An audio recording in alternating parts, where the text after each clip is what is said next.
বাঙালি খানায় সবাইকে স্বাগত জানাই। আপনারা তো রুই মাছের ঝোল অনেকভাবে রান্না করে খেয়েছেন।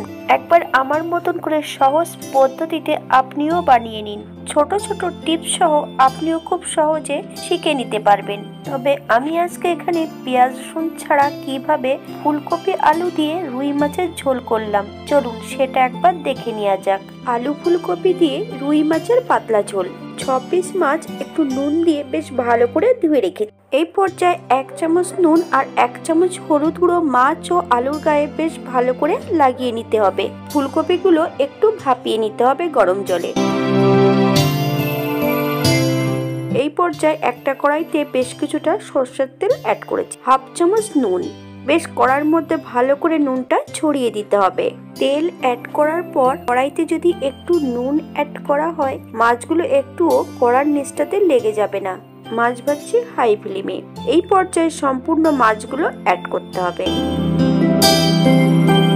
আপনারা একই পদ্ধতিতে আরো 2-1 রকমের মাছ রান্না করতে পারবেন। কই মাছ, শোল মাছ, কাতলা মাছ, ভেটকি মাছ, এই ধরনের মাছগুলো ঠিক একই পদ্ধতিতে রান্না করা যায়। এই ধরনের রান্নাগুলো আমার প্রোফাইলে দেওয়া আছে, একবার আপনারা চেক করে নেবেন।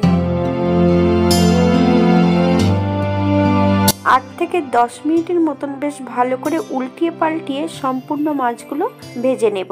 আপনারা আপনাদের পছন্দ মতন মাছগুলো ভেজে নেবেন। আপনারা যদি পছন্দ করেন তাহলে কাশ্মীরি লঙ্কার গুঁড়ো মাছের গায়ে নুন হলুদ লাগানোর সময় লাগিয়ে নিতে পারেন, রংটা বেশ ভারী সুন্দর হবে।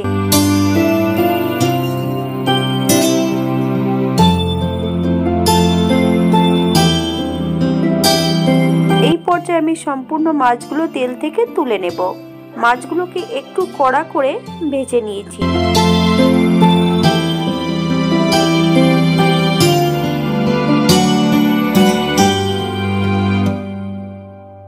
একই তেলে আমি সম্পূর্ণ আলুগুলো ভেজে নেব। ফুলকপিগুলোর গায়ে আমি একটুখানি হলুদ গুঁড়ো লাগিয়ে নিয়েছি। এই পর্যায়ে সম্পূর্ণ ফুলকপিগুলো অ্যাড করব। বেশ উল্টিয়ে পাল্টিয়ে 2 থেকে 3 মিনিটের মতন সম্পূর্ণ আলু এবং ফুলকপি দিয়ে ভেজে তুলে নেব। সবজিগুলো আপনারা আপনাদের পছন্দ মতন ভেজে নেবেন।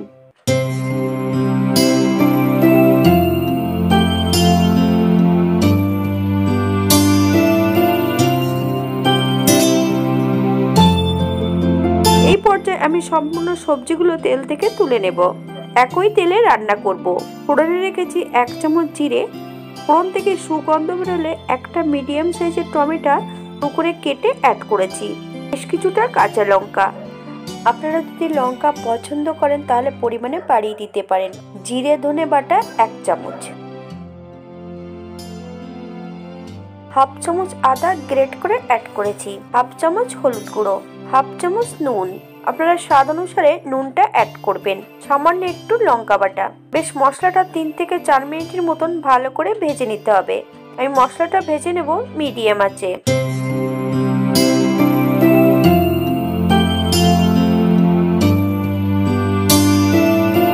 এই পর্যায়ে আমি মশলা দেওয়া বাটি থেকে সামান্য একটু জল অ্যাড করব।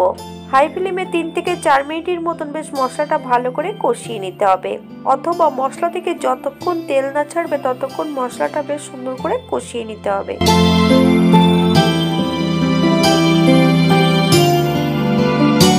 মশলা থেকে তেল ছেড়ে দিয়েছে। এই পর্যায়ে আমি মাছ সবজি সব একসঙ্গে অ্যাড করব। হালকা হাতে 2 থেকে 3 মিনিটের মতন মাছ ও সবজি দিয়ে ভালো করে কষিয়ে নিতে হবে।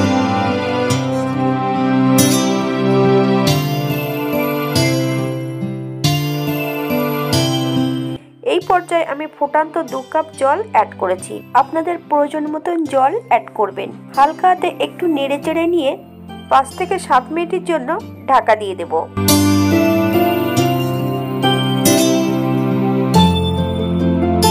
7 মিনিট পর একবার চেক করে নিতে হবে আলু কপিগুলো সেদ্ধ হয়েছে কিনা। আপনারা যদি চিনি পছন্দ করেন তাহলে অ্যাড করতে পারেন। এই পর্যায়ে আমি 1 চামচ গরম মশলা বাটা অ্যাড করব, অল্প কিছু ধনে পাতা কুচি। বেশ এবার 5 মিনিটের জন্য স্ট্যান্ডিং টাইম দেব, তারপর সার্ভ করব।